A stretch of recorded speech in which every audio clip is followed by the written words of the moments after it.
why I was put into foster care, and some experiences that I experienced in foster care. Hi everyone, so this video is about my past, which is interesting because I really feel detached from it lately, and I'm like, how am I going to make this video? First off, I was placed in foster care around the age of like 3, 4. That's because I came from the hood, in a sense. Like, my mother was a prostitute, she was a drug addict, obviously she was like in unhealthy relationships. So I can only remember a couple things from my childhood from that young. So there's 2 things that I remember, and one of them being that I remember my mother, she was in the house in this apartment, and in one bedroom was my sister in her crib, and then my mother was in the kitchen. I remember the house being really bare, like nothing in there, like maybe there was like a table and some chairs, and otherwise it was empty. And then in the one room there was a crib, in the other room there was like a bed. I remember she was rummaging through the cupboards and she was looking for her money. She started to like kind of panic, like, where is my money and whatnot. And there was this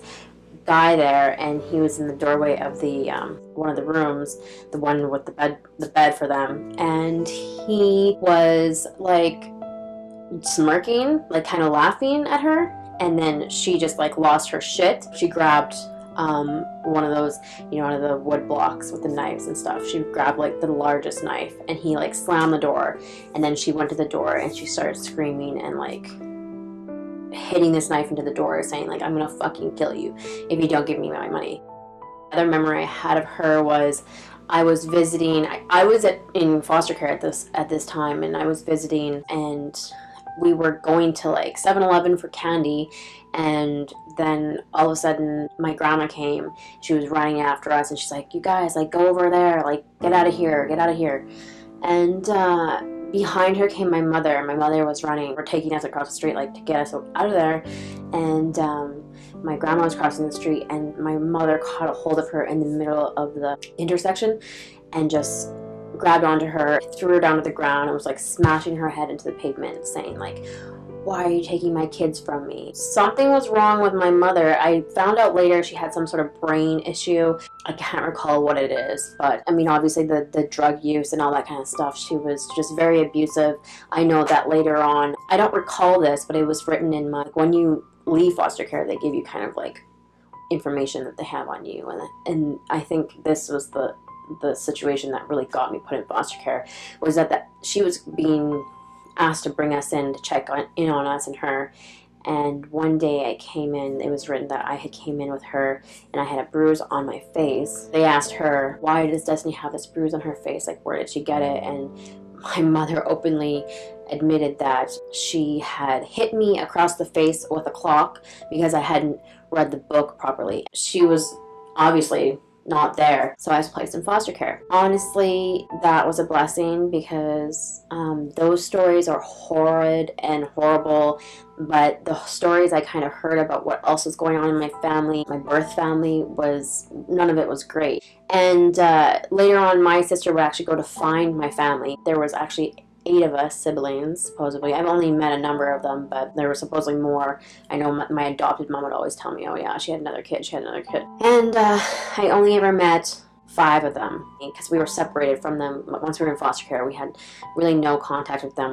We visited my grandma for a little bit, but then I think that was those visitation rights were taken away because I never visited her after a certain age, and it might have been this incident when my mother was attacking her or whatnot, but I'm not too sure, but I would assume so, because in that moment, in that memory, I do remember my mom attacking her and then the police coming and taking over the situation. And I remember my mother grabbing my sister because my sister was crying, and shaking her and just screaming at her like, shut the fuck up.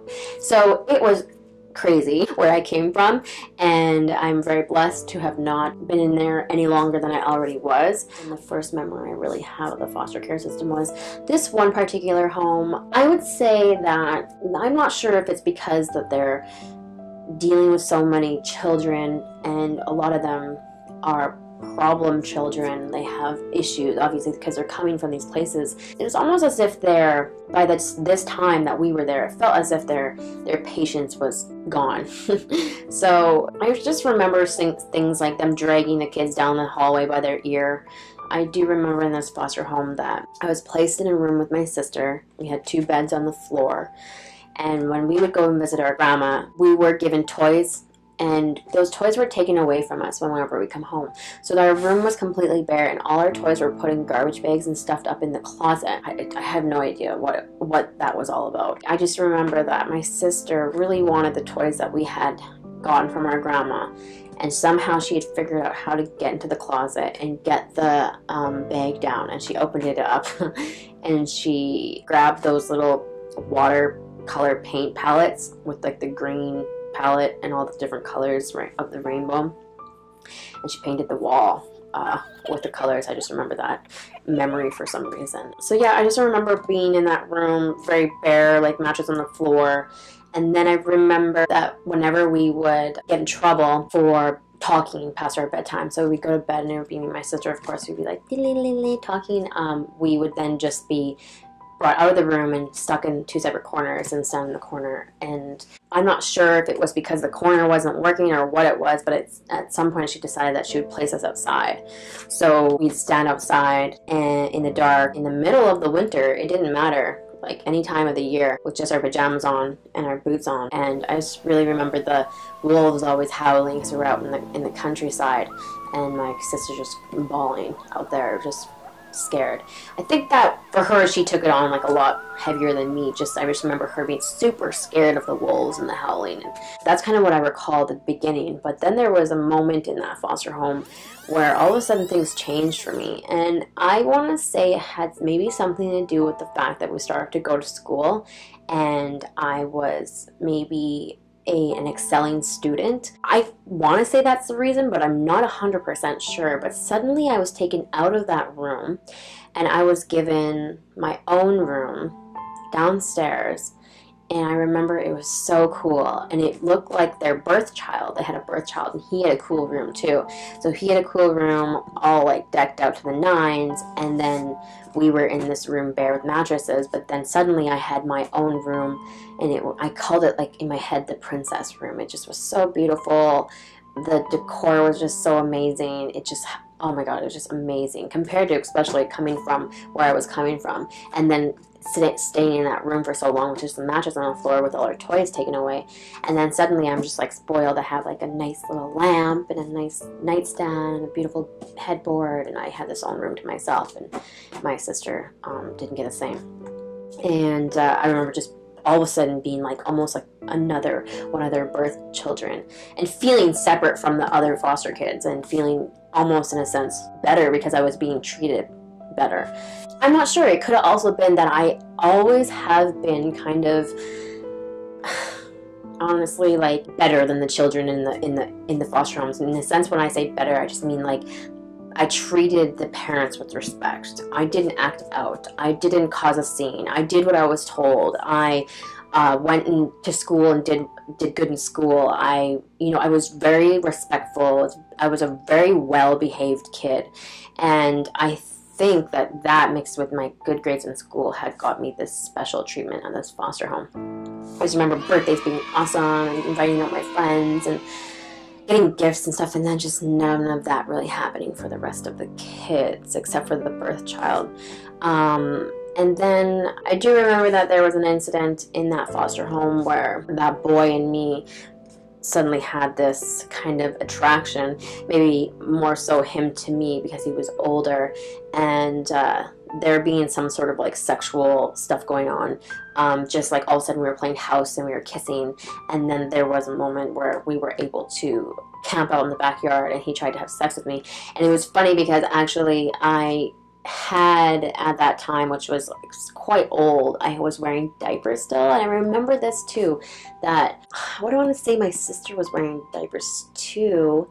Yeah, she was wearing diapers, so we were pretty old, like way too old for wearing diapers. We were like, I think 6 or so, like whatever you are in kindergarten or preschool. I remember she would just put the diapers on us and say like, stay in bed, go to bed, and wear diapers at night, and that's that, And I think it was like, you know, my mother had done the same thing. So like no one was taking this responsibility of like training us to not wear diapers. So I'm still 6 years old wearing diapers at nighttime, not during the day. But it was more of like, it felt forced, like, no, just put the diaper on and go to bed and stay in bed. I remember when he tried to have sex with me, I was still wearing, it was the nighttime, so I had a diaper on. And it was specifically that diaper that really was like, no, I'm not having sex with you. I can't do this. Like, and so it kind of saved me from, you know, some inappropriate, absurd things happening at a young age. So I'm grateful for that diaper now, and the fact that I wore it so late into my age, so I didn't have some sort of weird sexual stuff happening at such a young age. I remember leaving that home. I don't remember why we left that home. You know, for me, it was always quite confusing why we would leave homes, because I feel like she didn't really want me to leave that home. I don't know, like, it's just, you get bounced around. I think this was the second home, I just can't really recall the other one. And then after that home we went to another one, and honestly for that one the mother was a sweetheart. She was, in my eyes, like very just awesome, just a good heart, but she had some issues with her significant other. So there was like, her significant other was drinking a lot. They were kind of fighting a lot. And then they had a birth daughter, and the birth daughter was so entitled and so spoiled to the point that, I mean, she was peeing her pants and refusing to acknowledge that was happening and saying no, and staying in her pants that were peed all day long. Her mother didn't have the power to get her to change her pants. It's just the oddest thing. Anyways, then there were some inappropriate sexual things that were going on between me and the birth daughter. I have no idea how this started, but it was very just whatever. We left that home because we got adopted. My sister ended up making a close relationship with her teacher assistant, and then my teacher assistant, her teacher assistant, sorry, fell in love with her, and then found out she was up for adoption, and found out that we were kind of like a package deal, and so she ended up adopting both of us. And that was kind of my whole experience with foster care and why I was in foster care. Since that time, I did meet my mother one other time, so my birth mother. I never saw my birth mother ever again, ever since that one incident where I was visiting, like on visitation rights with my grandma, and she went snap show and was slamming her head into the concrete. That was the last time I remember any memory of my mother. When I was around the age of 19, I want to say, when my sister actually ended up back in that kind of lifestyle, she found our family that we had never been in contact our whole life. So at 19, she gives me a call and says, like, I found our family. So at that time, my mother was just getting out of jail because she had been charged with attempted murder. She had stabbed an elderly man. I seen the court papers on it. Like, I think he was like 63 or something, really old. Like, it was either 63 or 73, but she had stabbed this elderly man like 11 times, which I could see that happening, seeing as my memories of her were also very abusive. So she was placed into jail or mental institute, all this kind of stuff, because a lot of it had to do with her brain problem that they had said that she had or whatnot. And when I met her again for the first time when I was 19, I remember I was in the city and I had to go to this area where she was, which was like, in my mind, like the hood. I had a cell phone at that time. I was like, when you put minutes on the phone and stuff like that, and I ran out of minutes, so I needed to go and get a card.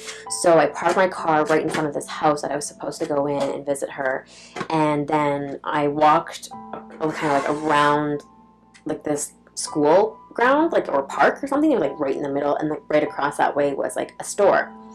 So I ended up just going and taking this like short little sidewalk around, and then going to the store, getting the phone card, and then coming back around.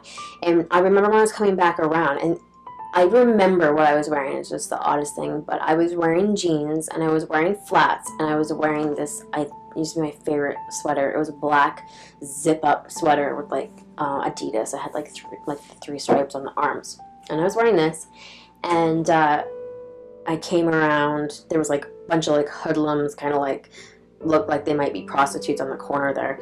And then I came around and there was this truck that like drove by and then drove by. And then on the third time, we kind of met as I was about to cross the street and go into this house. And he rolled down his window and he said to me, like, what did he say? He said, hey, he's like, where are you going? Do you need a ride? Yeah, where are you going? Do you need a ride? I was like, oh no, I'm just going to that house right there. I don't need a ride. Plus my car was there anyways. I had drove there. And then he was like, well, you don't want to go home right now, do you? And I immediately knew what he was talking about because I knew that what kind of neighborhood I was in, but I fucking just snapped. I fucking snapped. I was like, are you fucking kidding me? Get the fuck out of here. I'm like, do I look like a fucking hooker? I was like, get the fuck over to that corner. Get the fuck out of here. So I freaked out. And he sped off. And anyway, so that's the kind of neighborhood I was in. So I went into the house, and it was the first time I'm meeting my mother since when I was like a child, 4 years old, 5 years old, 6 years old, I don't know. And it was very interesting, feeling very absurd. I kind of see myself in her. I can kind of see like where I get my looks from. And I just remember that experience had just happened, so I decided to share it. And I said, oh my God, like, we chatted this a little bit, and I said, oh yeah, like outside, like, this freaking guy, like John, you call them, the Johns that try to pick up prostitutes. And I was like, there's a freaking John out there, like, pulled over and, like, tried to pick me up, like, thinking I was a prostitute. I was, like, so insulted. I don't know. I mean, I don't know. And so I was like, I can't believe that. And then I remember my mom saying, well, you're lucky that it's that easy for you. She's like, I have to work hard to get that. So I was like, oh my God, like, this chick is crazy. I'm like, okay. So she just obviously admitted that she's a prostitute. She's like no filter. And that now that she's her age and looks the way she does, because she had gained some weight and stuff, that it was obviously harder to kind of pick up men in that kind of way. And so then I was like, okay, this is like, I am so happy that I did not grow up in this house. I don't know, I just felt like I gave them some money. I don't know what. I just was like, I need to get out of here. I'm over this. It's just different energies. Like this energy of just like everyone is fucking totally depressed and angry and fucking twisted in the mind. Like my sister who was there, she was like that, my mother, and then my grandma she's kinder and everything, sweet, like a sweetheart, but a little bit, you know, obviously, like, there's some issues there, too. That's why they live in this kind of lifestyle. So I was like, I need to get out of here. I remember just taking out money from my wallet. I didn't know what else to do, but I kind of felt sorry for them. And I gave each of them, like, a $50 bill and just left. And that was it. That was the last time I ever saw my mom. But that experience was really helpful for me to show me that it was super beneficial that I had grown up in foster care, regardless of whatever happened in foster care and in my adopted home, because my adoption failed, and that's a different story, and I'll tell that story in another video. But yeah, so it made me more grateful for the fact that I went through the foster care system, and then I was able to escape that kind of lifestyle. But regardless of the fact, even if I had grown up in that lifestyle, I just don't believe I could have gone down that path, because I just can't believe it. I couldn't envision it in, you know, even with the weird stuff that happened in foster care and then more stuff that happened in my adopted home. My sister went down that path. She still ended up finding them, going back to them, and becoming just like them. And I did not.